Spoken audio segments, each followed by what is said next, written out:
"Sir, step away from the shed." That's the first thing the officer said to me, standing in my driveway with his flashlight bouncing off the vinyl siding. Behind him, Karen, the queen of our HOA, was practically vibrating with victory, arms folded like she had just summoned the law itself to strike me down.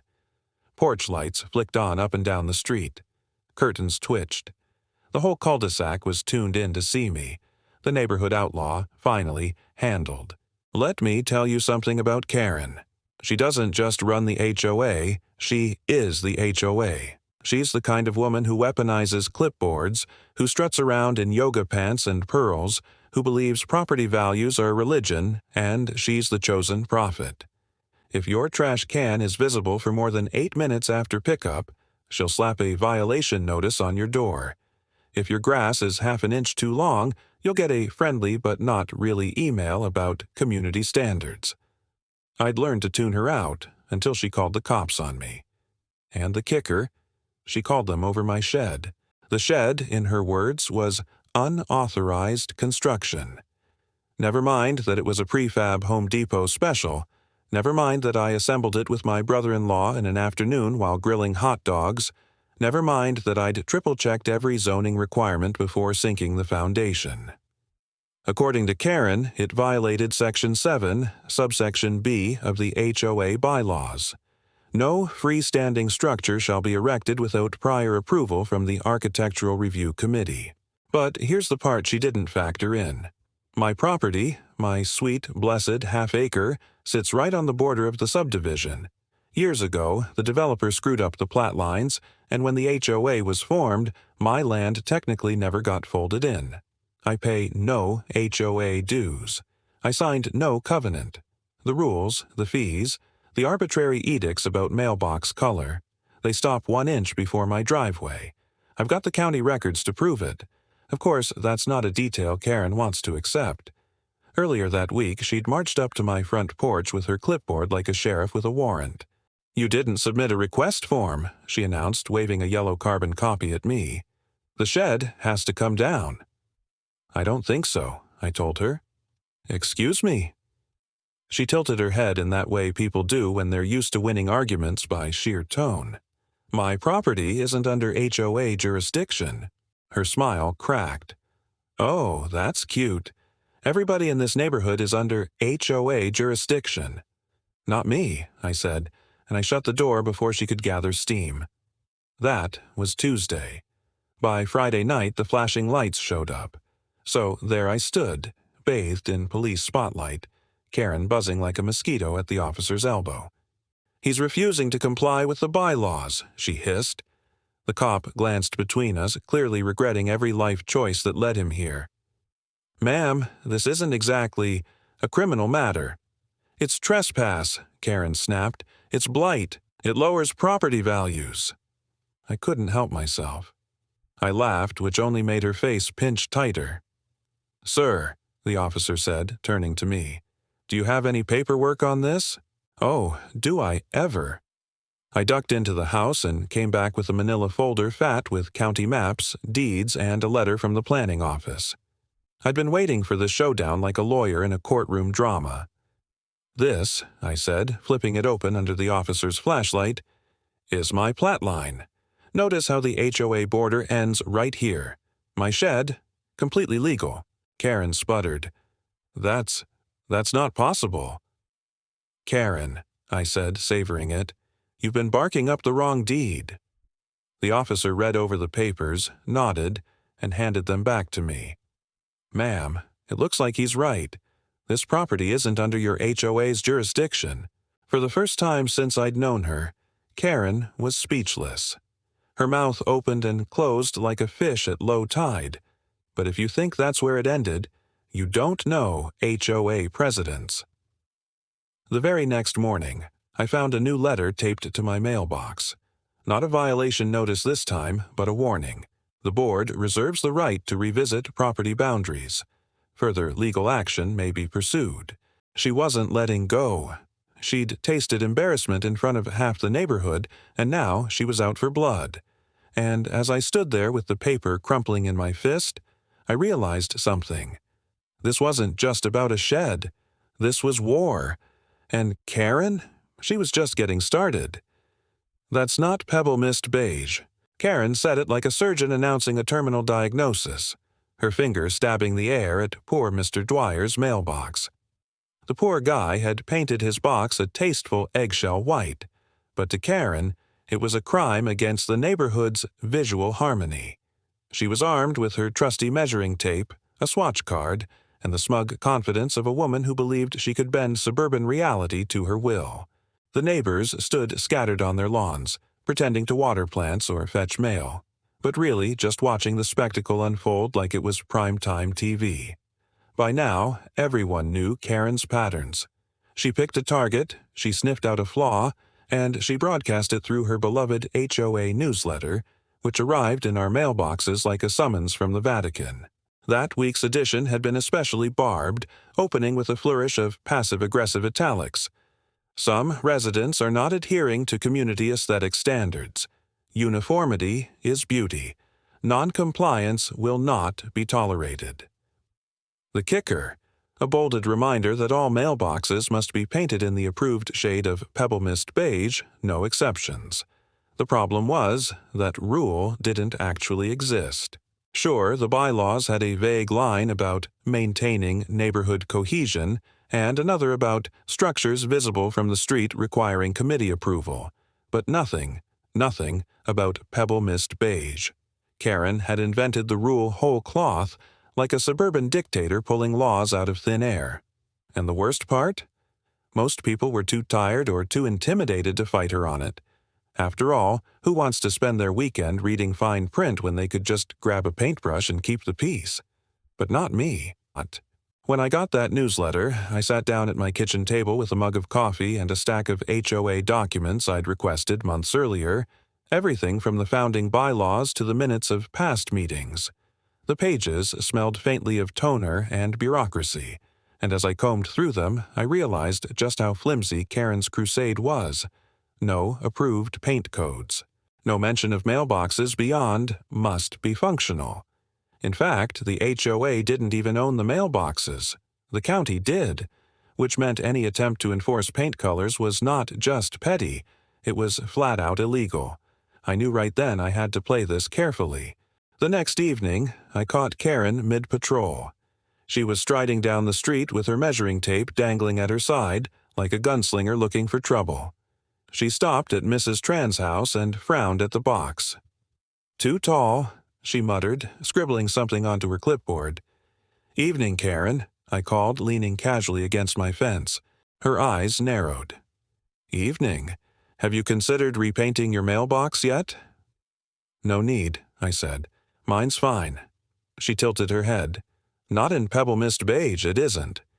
"That's not a rule," I shot back. "You made it up." The air between us went still. A cicada buzzed loudly in the trees. Somewhere down the street, a dog barked. Her smile was thin as fishing line. "The board has discretion over community standards." "Discretion doesn't mean dictatorship," I said, pulling a folded sheet from my back pocket. It was a copy of the bylaws, highlighted and underlined like a college exam. "Show me where it says pebble mist beige." Her jaw twitched. She didn't reach for the paper. Instead, she scribbled furiously on her clipboard and walked away, muttering something about special meetings. That was when I knew she wouldn't stop. A few days later, flyers appeared taped to every door in the subdivision. Mandatory show meeting, topic, mailbox uniformity. The capital letters screamed urgency, like we were preparing for war. The meeting itself was held in the community clubhouse, a stuffy beige room that smelled faintly of carpet cleaner and frustration. Dozens of neighbors packed the folding chairs, whispering about Karen's crusade. Karen opened the session like a general addressing her troops. "We are here to preserve property values," she declared, gesturing to a poster board with swatches of pebble mist beige taped to it. "Inconsistency breeds chaos. Uniformity ensures stability." I waited until she finished her speech before standing up, heart pounding in my chest. "Quick question," I said loudly enough for the back row to hear. Where exactly in the bylaws does it require pebble mist beige? The room went silent. All eyes swiveled to Karen. Her face flushed, but she held her ground. The board has broad discretion. Broad, sure, I said, holding up the bylaws, but not that broad. And since the county owns the mailboxes, you're not just overreaching. You're violating municipal code by trying to regulate them. That's a lawsuit waiting to happen.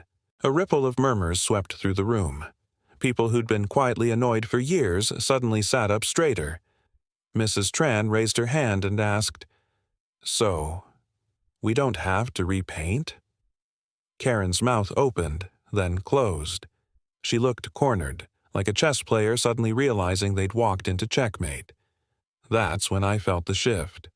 For the first time, the neighborhood wasn't scared of her. They were skeptical. But before I could savor the moment, Karen slammed her binder shut. "This meeting is adjourned," she snapped, storming out of the clubhouse. The door slammed behind her, rattling the fluorescent lights overhead. I gathered my papers, but I knew better than to think it was over. Karen wasn't the type to lick her wounds quietly. If she couldn't win on paint colors, she'd find another battlefield. And I had a sinking feeling I knew exactly where she'd strike next. "Effective immediately, this board has no authority over my property, or half of yours."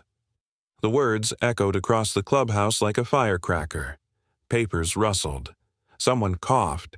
Karen froze mid-sentence, her binders still clutched to her chest like a life raft. For once, the queen of our HOA had no snappy comeback, no passive-aggressive smirk, no power in her perfectly manicured hands. The room was thick with the kind of silence that only comes when neighbors realize the rules they've been living under might not be rules at all. But let me back up.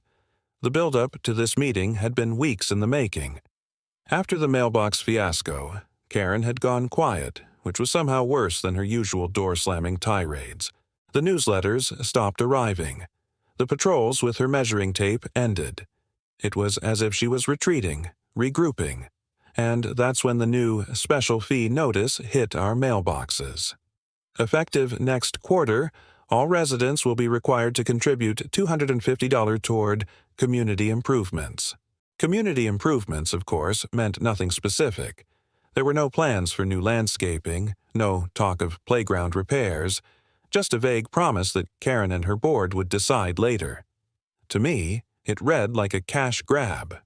To the neighbors, already weary from her mailbox crusade, it felt like a shakedown.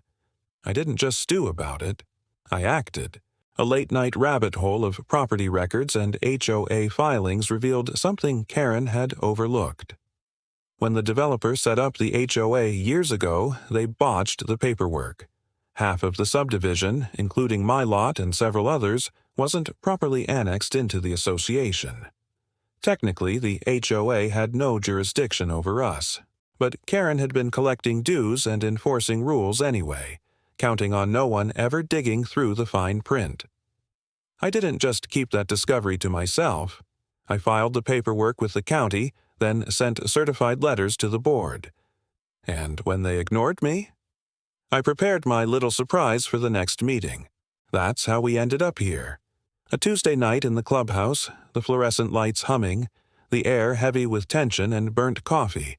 The folding chairs squeaked as neighbors shifted, whispering. Some looked eager for a fight, others nervous. And then Karen stormed in. She looked like she was headed to court, not a neighborhood meeting. Power suit, pearls, binder so thick it could double as a weapon. She clicked her heels down the aisle and took her seat at the head table, surrounded by her hand-picked board members. She didn't even sit before launching into her speech.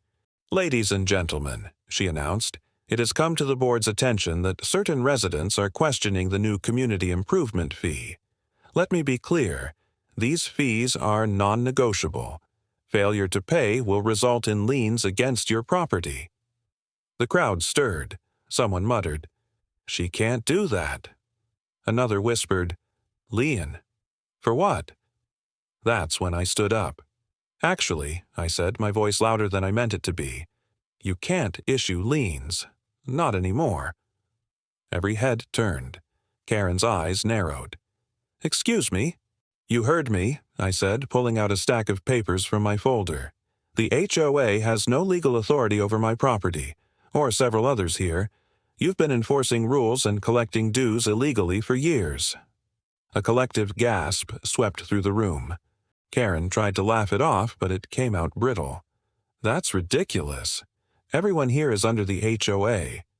"No," I said, handing the paperwork to one of her board members. "Check the county filings. The developer never annexed our lots properly. My land, and theirs, was never part of this association, and as of last week, the county has recognized the correction." The board member flipped through the pages, his face draining of color. He looked at Karen, then back at the papers. "Karen, he's right. These lots aren't listed." The room erupted. Neighbors started talking over each other, some angry, some relieved, some just stunned. One woman stood and shouted, "So I've been paying dues for nothing?" Another man muttered, "Figures." Karen's cheeks flushed red. She slammed her binder onto the table so hard the sound echoed. "This is outrageous. Technicalities don't erase community responsibility." "Technicalities," I said. "That's the law. And unless you want to explain to a judge why you've been collecting money without authority, I'd suggest you stop pretending otherwise." That was the moment. The mini-climax I'd been waiting for. Karen's empire, built on fear, intimidation, and endless newsletters, was cracking in real time. The board members looked at one another, uneasy. The neighbors smelled blood in the water. For the first time, Karen wasn't in control. But here's the thing about people like her. They don't go down gracefully. Karen straightened her pearls, her eyes locking onto mine with a fury that could melt paint. "This isn't over," she said, voice trembling but defiant. "I will not let you destroy this community." She grabbed her binder, stood, and stormed out of the clubhouse, heels clicking like gunshots. The door slammed behind her, leaving the room buzzing with chaos and possibility. The board sat frozen. The neighbors whispered, and I stood there with my papers in hand, knowing Karen wasn't bluffing. She'd lost a battle, but a woman like Karen doesn't walk away. If anything, this was just the calm before her next strike.